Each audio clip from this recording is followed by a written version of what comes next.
திருவோண நட்சத்திரத்தில் ஒருவர் பிறந்திருந்தீங்கன்னா உங்களுடைய பூர்வ ஜென்ம பந்த நட்சத்திரம் எதுன்னு உங்களுக்கு தெரியுமா?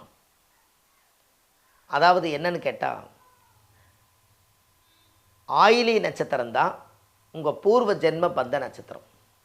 யார் ஒருவர் திருவோண நட்சத்திரத்தில் பிறந்திருந்தாலும் ஆயிலி நட்சத்திரம் உங்கள் முன்னோர்களுடைய ஆசீர்வாதம் கொடுத்த நட்சத்திரம்.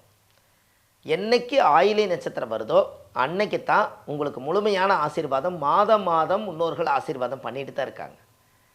அந்த நட்சத்திரத்தன்னைக்கு எந்த ஒரு காரியத்தை நீங்கள் எடுத்து முன்னாடி நின்று செய்தாலும் நல்லாயிருக்கும். இல்லை அந்த நட்சத்திரக்கார ஆயிலி நட்சத்திரக்காரே நம்ம கூட முன்னாடி நின்று ஒரு காரியத்தை செஞ்சாங்கன்னா அது அதை விட நல்லாயிருக்கும்.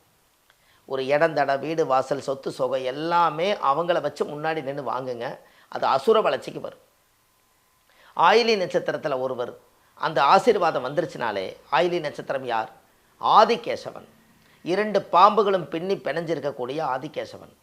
அது எங்கே இருக்குது அப்படின்னு கேட்டிங்கன்னா, ஈரோடு பக்கத்தில் பவானி என்பது பவானி சேகர். பவானின்னு கூகுளில் சர்ச் பண்ணிங்கன்னா அந்த கோவில் அங்கே இருக்குது. சங்கமேஸ்வரர் கூகுளில் நீங்கள் சர்ச் பண்ணுங்கள். சங்கமேஸ்வரர், பவானி சங்கமேஸ்வரர்னு போடுங்க. அந்த சங்கமேஸ்வரர் கோவில் என்னன்னு கேட்டிங்கன்னா, 3 நதியும் ஒன்றா சேர்ந்து சங்கமிக்கிறதுனால அந்த கோவிலுக்கு பேர் சங்கமேஸ்வரர். அந்த கோவிலுக்குள்ளே ஆதிகேசவன் இருக்கார். இவர் தான் தானாக வளர்ந்த சுயம்பு மாதிரி.